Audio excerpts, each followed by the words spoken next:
और चलिए बुलेटिन की शुरुआत इस वक्त की बड़ी खबर के साथ। बाघ T2303 के हमले में ट्रैकर घायल। आपको जानकारी दे दें कि सरिस्का के बाघ T2303 ने ट्रैकर पर हमला किया है।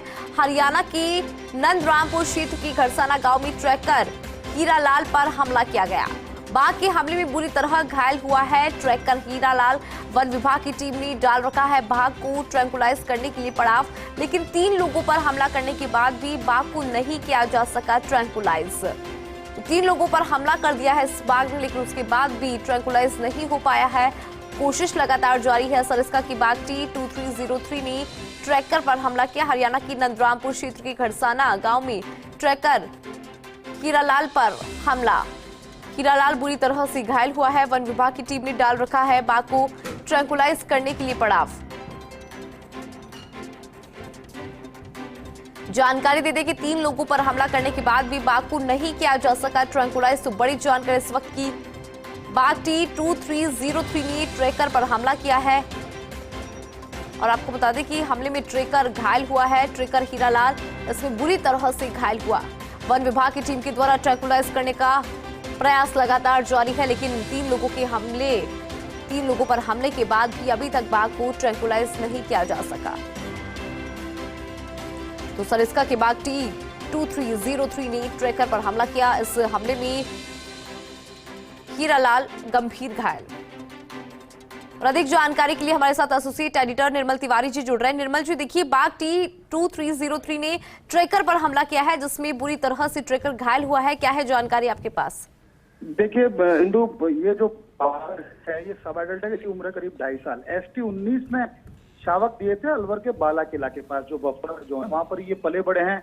और चूंकि वो चित्र वैसे हुआ है तो ये थोड़ा से ह्यूमन फ्रेंडली इनका जरूर रहा। लेकिन जिस तरह से 2 महीने से लगा खेतों में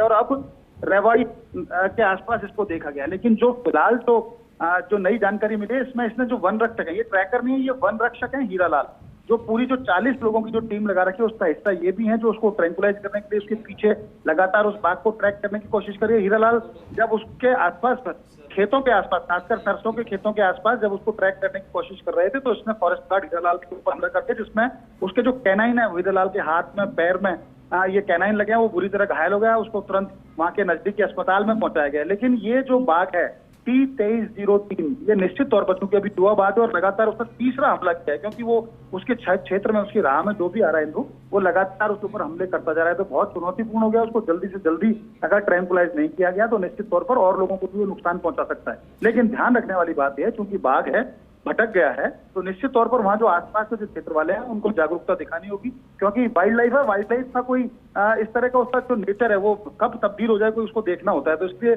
थोड़ा धैर्य रखना चाहिए, अपने घरों से में रहें, सुरक्षित रूप से उनको लोगों को रहना चाहिए। यही कारण है कि जो सामने आ रहा है बाघ उसके ऊपर हमला करता जा रहा है। तो कोशिश ये है कि लोग जागरूक रहें, उसको लोगों को भी नुकसान ना पहुंचे, बाघ को भी नुकसान ना पहुंचे, इस तरह की कोशिश की जानी चाहिए। खुद फील्ड डायरेक्टर जो RS है, तो देवेंद्र जगावत वहाँ के TF है और तमाम जो टीम है वहां पर लगाई गई है। लेकिन जिस तरह से हीरालाल के ऊपर हमला किया है तो निश्चित तौर पर स्थिति गंभीर है। जल्दी से जल्दी इस बाघ को ट्रैंकुलाइज करना होगा, अन्यथा वो खुद का भी नुकसान हो सकता है, उसके आसपास जिस क्षेत्र में वो जा रहा है वहां के लोगों का भी नुकसान कर सकता है। तो फिलहाल तो ताजा जानकारी यही है कि इसने वन रक्षक हीरालाल के ऊपर हमला करके उसको घायल कर दिया है। 2 तक वहां पर मौजूद डी मीना, डॉक्टर अरविंद माथुर क्षेत्र में मौजूद है।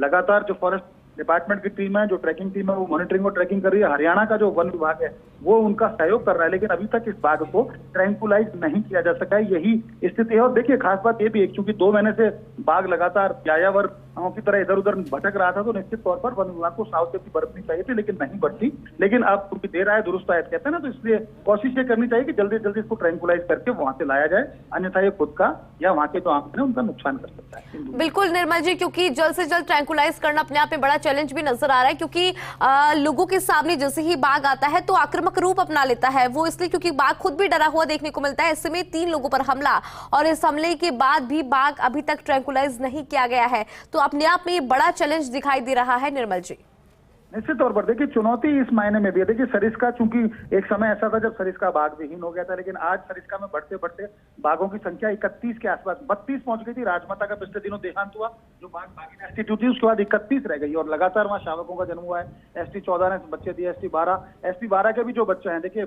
अगर हम ST 23, 24, 25 की बात करें तो ST 24 जो है वो भी पिछले 1.5 साल से अजबगढ़ रेंज से निकल करके डिगोता से जम्वा रामगढ़ रेंज में रायसर तक पहुंचा, अचरोल तक उसकी लगातार चहलकदमी देखी गई है। तो बाघ अपनी नई टेरिटरी बना रहे हैं, क्योंकि चूंकि जैसे जैसे संख्या बढ़ेगी वैसे वैसे बाघों में आपस में कॉन्फ्लिक्ट ना हो, इसलिए बाघ क्या करता है, सब एडल्ट होते ही वो अपनी टेरिटरी बनाने की कोशिश करता है। ये तो चूंकि बफर क्षेत्र का बाघ था जो रिहायशी बस्ती के आसपास रहा, तो इसकी जो नेचर है वो इस तरह का है कि वो थोड़ा ह्यूमन फ्रेंडली टाइप का नेचर था, इसीलिए वो इंसानी बस्ती में होता होता उसने किशनगढ़ बास रेंज से हुआ और फिर नारनौल और रेवाड़ी की उसने राह पकड़ ली हरियाणा की। तो निश्चित तौर पर स्थिति जरूर गंभीर है, लेकिन ऐसी चिंता की भी बात नहीं, क्योंकि बाघ जब एक युवा बाघ जब बाहर निकलता है तो अपनी टेरिटरी की तलाश करता है। ऐसे में उसको प्रे चाहिए, यानी उसको शिकार चाहिए। उसने नीलगाय का शिकार किया था, उसको और अगर उसको भैंस या गाय या बकरी या कुत्ता जो भी मिलेगा उसका शिकार अपना भूख मिटाने की कोशिश करेगा। लेकिन कोशिश ये करनी चाहिए कि जिन बस्तियों में उसके पगमार्क देखेंगे उन बस्ती वालों को फॉरेस्ट डिपार्टमेंट ने भी कहा है कि वो जागरूक रहे, सावचेती बरतें, अनावश्यक रूप से घर से बाहर निकलें, जल्दी उसको ट्रैंकुलाइज भी कर लिया जाएगा। लेकिन चूंकि सरसों इस समय खड़ी सरसों है, यानी 6 फीट तक की सरसों है, 4 से 6 फीट की सरसों है, उसमें बाघ को देखना, क्योंकि कैमोफ्लाज हो जाएगा तो उसका दिखना बड़ा मुश्किल होता है, तो वो बाघ को इसी वजह से ट्रैंकुलाइज नहीं किया जा सका। लेकिन लगातार टीमें कोशिश करनी है। हालांकि मैंने जैसा पहले भी कहा कि अगर 2 महीने से वो इधर उधर था तो निश्चित तौर पर सावचेती बरतनी चाहिए, तो जो नहीं बरती। लेकिन कोई बात नहीं, अब भी समय खराब, ऐसा नहीं है कि समय हाथ से निकल गया। कोशिश ये करनी चाहिए उसको जल्दी जल्दी ट्रैंकुलाइज करके उसको वापस लाएं, ताकि किसी इंसान के ऊपर वो हमला ना करे। बदहवास स्थिति में इंसान पे हमला करेगा, इंसान को नुकसान पहुंचाएगा, मवेशियों पे हमला करेगा, मवेशियों को नुकसान पहुंचाएगा। ऐसे में वहां के जो ग्रामीण है उसको नुकसान पहुंचा सकते हैं, उसको बाघ को नुकसान हो सकता है। तो ऐसे में दोनों को ही नुकसान ना हो, दोनों पक्षों को नुकसान ना हो। तो कोशिश तो एक की जा रही है कि दिन के उजाले में उसको अभी जल्दी ही उसको ट्रैंकुलाइज करने की कोशिश की जाए, ताकि वो वापस आए और किसी तरह का नुकसान ना हो। लेकिन अभी तक ट्रैंकुलाइज करने में सफलता नहीं मिली है। बिल्कुल निर्मल जी, आपने जानकारी साझा की उसके लिए आपका बहुत बहुत शुक्रिया। तो आपको बता दें कि वन रक्षक इसमें घायल हो गया है और ट्रैंकुलाइज की कोशिश लगातार जारी है।